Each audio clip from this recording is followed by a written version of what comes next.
Era una tarde de agosto y el sol de Andalucía caía sobre la campiña como un amante audaz, sin prisas.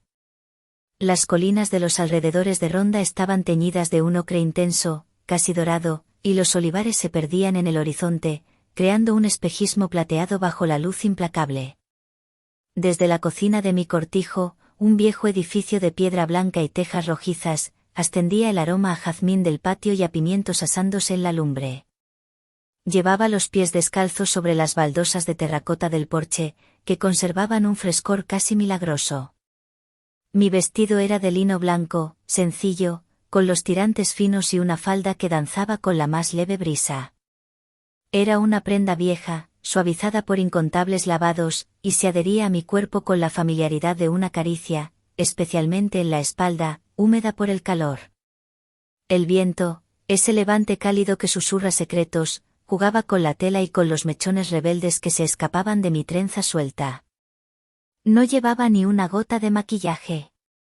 Mi rostro era el mapa de mi vida, pequeñas arrugas junto a los ojos por reír a carcajadas en las ferias del pueblo, la piel bronceada por horas de trabajo en mi huerto de tomates y hierbas aromáticas.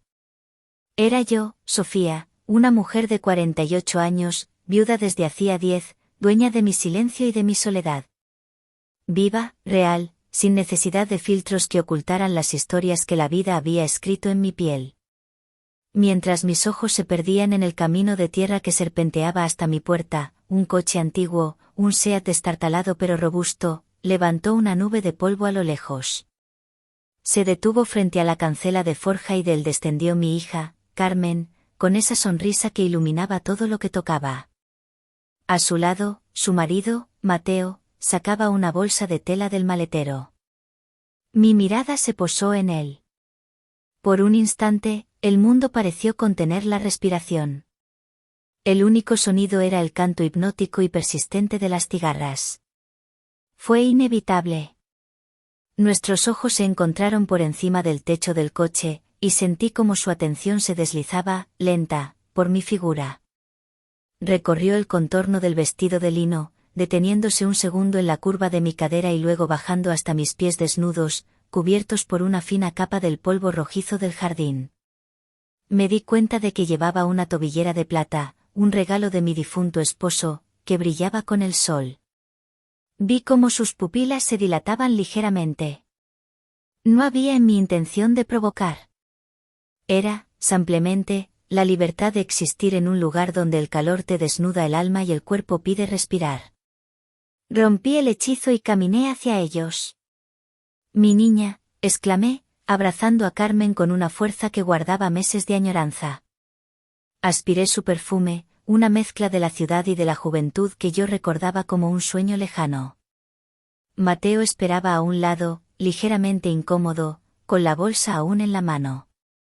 Te veo más delgado, mijo, le dije con una risa suave, posando mi mano en su antebrazo. El gesto fue casual, pero mis dedos se demoraron sobre su piel un instante más de lo estrictamente necesario.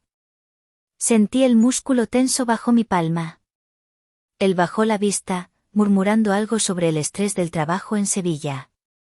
Yo solo sonreí, una sonrisa que guardaba más de lo que mostraba. Casi al empezar su visita, entre el calor y los reencuentros, me dirijo también a ti, que escuchas mi historia. Si este relato ya te atrapa en su red, no olvides dejar una muestra de tu aprecio. Cada pequeño gesto vuestro es como el agua para mis geranios, nos mantiene vivos y conectados en este viaje. La primera noche cenamos todos juntos en el patio, bajo un manto de estrellas tan nítido y cercano que parecía al alcance de la mano. La mesa de madera estaba cargada con las cosas sencillas que sabían a gloria, un gazpacho espeso y frío, cuencos con aceitunas aliñadas por mí, queso de cabra de la sierra y un vino tinto de la tierra, denso y con cuerpo, de la pequeña bodega que mi marido cuidaba como un tesoro. La conversación fluía fácil, llena de anécdotas de la ciudad y risas de mi hija, pero yo sentía constantemente la mirada de Mateo sobre mí. No era una mirada descarada, sino algo más profundo, casi magnético, que me encontraba a través de las sombras que proyectaban las velas. Carmen, agotada por el viaje y el calor, se retiró pronto. Mamá, este silencio vuestro me da sueño, dijo besándome la frente. La vi desaparecer por la puerta y un nuevo tipo de silencio, más denso y expectante, se instaló entre Mateo y yo. Me quedé fuera, con la copa de vino en una mano y un higo maduro y dulce en la otra. La luna llena blanqueaba las paredes del cortijo y la brisa nocturna, por fin fresca, movía las hojas de la parra bajo la que estaba sentada. Me quité la tobillera de plata, haciéndola girar entre mis dedos, sintiendo el metal frío sobre mi piel cálida. El roce producía un tintineo casi inaudible. Sentí la presencia de Mateo antes de verlo. Estaba de pie, en el umbral que separaba el patio de la casa, recortado contra la luz interior. Sostenía un cigarrillo apagado entre los dedos, inmóvil en la penumbra. ¿Echas de menos el ruido?, le pregunté sin mirarlo, dejando que mi voz se mezclara con el canto de los grillos. Él dudó. Un poco, admitió en voz baja. Aquí el silencio es pesado. Te obliga a pensar. Sonreí para mis adentros. No es que te obligue a pensar, Mateo. Es que te obliga a escuchar. Me llevé el higo a los labios y lo mordí lentamente, sintiendo el dulzor estallar en mi boca. Me limpié una gota de jugo de la comisura de mis labios con el pulgar, sin apartar la vista de la oscuridad del jardín. ¿A escuchar qué?, preguntó, y noté un matiz de desafío en su voz. Entonces giré la cabeza y lo miré directamente. La luz de la luna se reflejaba en sus ojos y, por un instante, la conexión fue tan intensa que me pareció física. No era la mirada de un yerno a su suegra. Era la mirada desnuda de un hombre que ve a una mujer, y de una mujer que es plenamente consciente de ser deseada. Él pareció darse cuenta y, como si quisiera protegerse, guardó el cigarrillo en el bolsillo de la camisa. Es tarde, murmuró, avanzando para entrar en la casa. Cuando pasó a mi lado, nuestra distancia era mínima. Pude oler su perfume, una mezcla de tabaco y cítricos, y el calor que emanaba de su cuerpo. Alargué la mano con la que sostenía la tobillera y rocé su brazo con las yemas de mis dedos, dejando que la pequeña cadena de plata se deslizara sobre su piel. Fue un contacto fugaz, helado y ardiente a la vez, que le hizo detenerse en seco. Hay un tipo de hombre que es más peligroso cuando calla, le susurré, con la voz apenas un murmullo ronco. Me levanté y caminé hacia la oscuridad de la casa, dejándolo allí plantado. El aroma de mi piel, mezclado con el del vino y los jazmines del patio, se quedó flotando en el aire como una promesa o una advertencia. No me volví para ver su reacción. No necesitaba hacerlo. Sabía que esa noche, el silencio del campo le susurraría mi nombre. A la mañana siguiente lo encontré en la cocina. El sol entraba a raudales por la ventana abierta, dibujando rectángulos de luz sobre el suelo de baldosas. Yo estaba preparando el café en una vieja cafetera italiana y tostando unas rebanadas de pan de pueblo en la lumbre. El aroma del café recién hecho y del aceite de oliva virgen extra lo llenaba todo. Llevaba un vestido de algodón color lavanda, sin mangas y con un escote sencillo que el calor de la mañana había humedecido ligeramente en la base de mi cuello. Era una prenda simple, pero se ceñía a mi cintura y caía con una fluidez que insinuaba cada curva de mi cuerpo con el movimiento. Él entró en silencio, con ojeras que delataban una mala noche. Se movía con una rigidez que no le había visto el día anterior. Buenos días. ¿Quieres café?, le ofrecí con una naturalidad estudiada, como si la noche anterior no hubiera existido. Asintió sin hablar. Cuando le acerqué la taza, nuestros dedos se rozaron. Su piel estaba caliente, febril. El contacto, que debía haber durado un instante, se prolongó una fracción de segundo más de lo necesario. Pude sentir un leve temblor en su mano antes de que retirara la taza bruscamente. Sus manos, suaves y cuidadas, contrastaban con las mías, curtidas por la tierra y el sol. En ese breve roce, sentí la historia de dos mundos completamente distintos. Apartó la mirada, incómodo. Inclinándome ligeramente hacia él, como para compartir un secreto, susurré, casi como una reflexión lanzada al aire, ¿nunca te has preguntado cuánta vida de verdad se pierde persiguiendo espejismos? Me miró de golpe, tenso, intentando descifrar el significado oculto de mis palabras. Yo le devolví una sonrisa serena, como si acabara de comentar algo tan trivial como el tiempo. Los días siguientes transcurrieron con una lentitud sofocante. Una ola de calor se apoderó de la comarca, haciendo que el aire vibrara y los pensamientos se volvieran densos y pegajosos. Las noches eran peores. El calor se acumulaba entre las paredes de piedra del cortijo, haciendo imposible dormir. Una de esas noches, incapaz de encontrar reposo, salí al patio. La luna era un disco de plata en el cielo y yo, vestida con un camisón fino de batista blanca, metí los pies en la pequeña fuente de piedra del centro del patio. El agua helada fue un alivio delicioso. Sentada en el borde, con el camisón pegado a la piel por la humedad, alcé la vista hacia la ventana del cuarto de invitados. Pude distinguir su silueta en la oscuridad, una sombra inmóvil que me observaba. No se movió. No me oculté. Simplemente sostuve su mirada a través de la distancia y la penumbra, consciente de que ambos éramos prisioneros de aquel insomnio compartido. Fue un momento de pura intimidad clandestina, más elocuente que cualquier palabra. Al día siguiente, la tensión se podía cortar con un cuchillo. Nos cruzamos en el pasillo estrecho que llevaba a las habitaciones. No había espacio para esquivarse. Por un segundo, nuestros cuerpos casi se rozaron. El calor del pasillo era asfixiante. Me detuve y lo miré a los ojos. Su respiración era agitada. ¿Sabes cuál es el peor castigo de la soledad?, le pregunté en un susurro, mi voz grave y profunda. Él no respondió, solo me miró con una mezcla de miedo y anhelo. No es el corazón, ni la mente, continué, acercándome 1 milímetro más, hasta que pude sentir el calor que irradiaba. Es la piel. La piel que grita en silencio, reclamando el tacto de otro cuerpo. Mis palabras cayeron como piedras en el aire inmóvil. Se quedó paralizado, atrapado entre la razón y un impulso que le crispaba la mandíbula. Sofía, empezó a decir, pero su voz era un hilo ronco. Ve, le interrumpí suavemente, retrocediendo un paso para dejarle pasar. Ve, antes de que este calor nos vuelva locos a los dos. Se marchó casi corriendo, dejándome sola en el pasillo, con el corazón latiéndome con una fuerza que no sentía desde hacía años. Sabía que había encendido una mecha. Y que ya era imposible apagarla. Al día siguiente, como si el destino hubiera escuchado mis pensamientos, Carmen anunció durante el desayuno que iría a pasar el día a Ronda para ver a una vieja amiga de la universidad. Volveré tarde, no me esperéis para cenar, dijo, ajena a la corriente eléctrica que su decisión había desatado en el aire.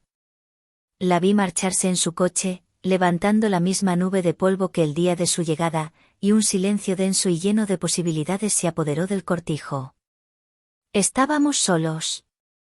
Fui a mi cuarto y me quité el vestido de lavanda. Frente al espejo, observé mi cuerpo, no con vanidad, sino con la serena aceptación de quien conoce su propio mapa. Elegí un vestido de un amarillo azafrán, atado al cuello, que dejaba mi espalda y mis hombros completamente al descubierto. La tela era casi etérea, un susurro de seda y algodón que se movía conmigo como una segunda piel. No me puse zapatos. Quería sentir la tierra bajo mis pies. Salí al huerto, consciente de que Mateo me observaba desde la sombra del porche. Me movía con una lentitud deliberada, arrancando malas hierbas, regando los surcos de los tomates. El sol estaba en su cenit, implacable. La tela del vestido, a causa del calor, se me pegaba al cuerpo, dibujando mi silueta de una forma que no dejaba nada a la imaginación.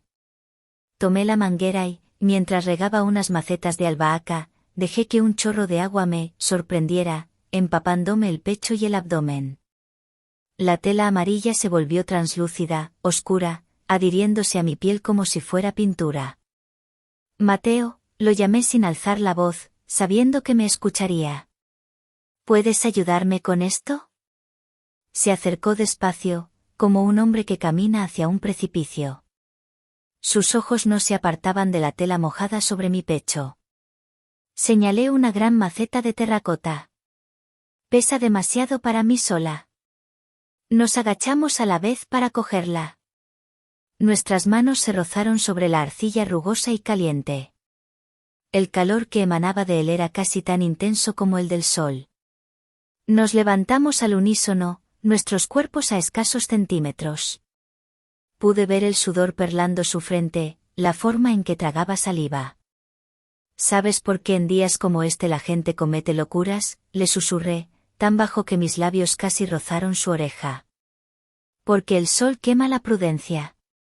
Y cuando la prudencia se hace cenizas, solo queda el deseo. Soltamos la maceta y el ruido sordo rompió el hechizo.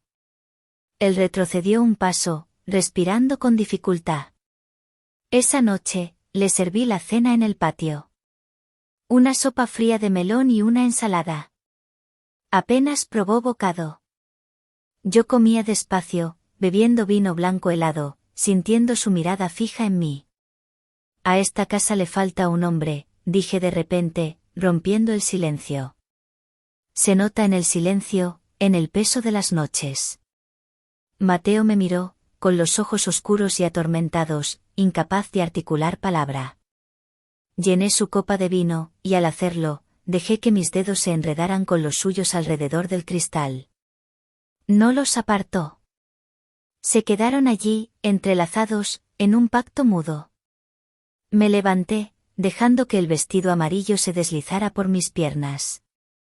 Antes de entrar en la casa, me detuve en el umbral y me volví hacia él. La noche estaba cayendo, tiñendo el cielo de tonos violetas y anaranjados. Si quieres, estaré en la vieja bodega a las 10, dije con la voz firme y clara. La puerta estará abierta. Si no quieres, no vengas. Pero no finjas después que no sabías a dónde nos llevaba todo esto. Y sin esperar respuesta, desaparecí en la penumbra de la casa, dejándolo solo con mi oferta, suspendida en el aire denso y eléctrico de la noche andaluza. La elección era suya. El camino estaba trazado.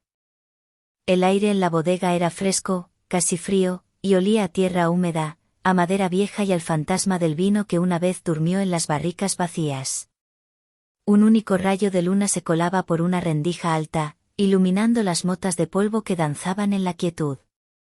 Esperé, envuelta en una simple sábana de lino blanco que había cogido de mi ajuar. Tenía el pelo suelto, aún húmedo de la ducha, y la piel desnuda bajo la tela. No era una espera ansiosa, sino una certeza tranquila. Sabía que vendría. La vieja puerta de madera se quejó con un largo y lastimero crujido. Su silueta se recortó contra el rectángulo de la noche. Se quedó allí, en el umbral, luchando una última batalla consigo mismo. Sofía, empezó a decir, con la voz rota. SHHH, lo interrumpí, alzando una mano.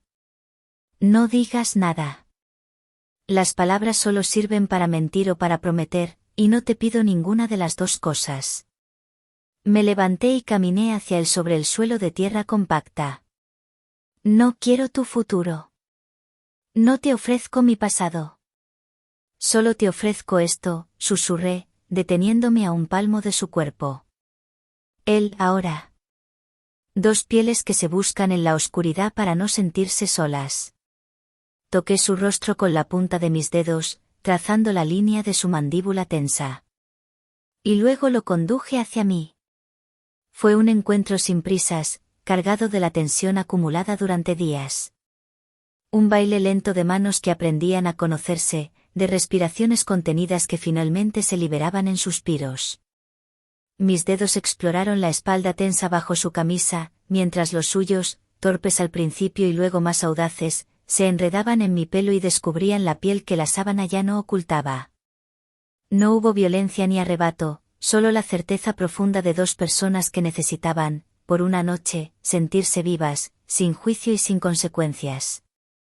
La bodega fue nuestro refugio, un mundo fuera del tiempo donde solo existían nuestros cuerpos y el secreto que estábamos forjando.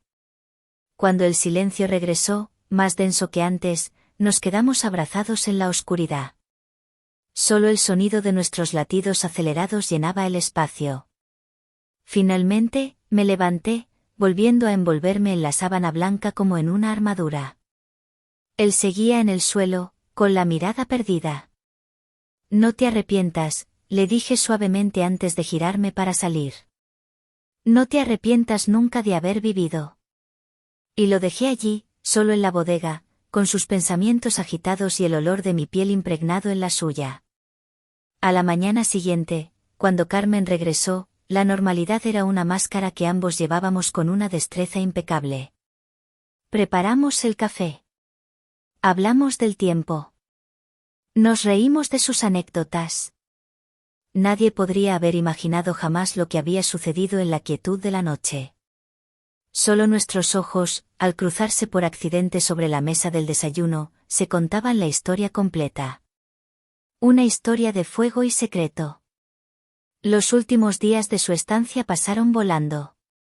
La tensión entre nosotros se había transformado en una complicidad silenciosa y peligrosa. Hablábamos con la sola lengua de las miradas. Llegó el día de su partida. Estábamos en la puerta del cortijo, junto al coche. El sol de la mañana era suave, casi amable. Carmen me abrazaba con fuerza. Mamá, cuídate mucho, me decía con los ojos brillantes. Tenemos que volver pronto, sobre todo ahora. ¿Ahora?, pregunté, sonriendo, mientras mi mirada se cruzaba por última vez con la de Mateo. Él estaba pálido, casi fantasmal. Carmen se separó de mí, tomó la mano de Mateo y se la puso sobre su vientre con una sonrisa radiante. Es que tenemos una noticia increíble que darte, dijo, con la voz temblorosa de emoción. Estoy embarazada, mamá. De 2 meses. Vas a ser abuela. El mundo se detuvo. El sol pareció helarse en el cielo. Mi sonrisa se congeló en mi rostro. Miré la mano de Mateo sobre el vientre de mi hija. Y luego alcé la vista hacia sus ojos. En ellos no vi alegría, ni sorpresa. Vi el pánico más puro y absoluto. El terror de un hombre que se da cuenta de que el secreto que creíamos enterrado en la bodega no estaba muerto. Acababa de empezar a crecer.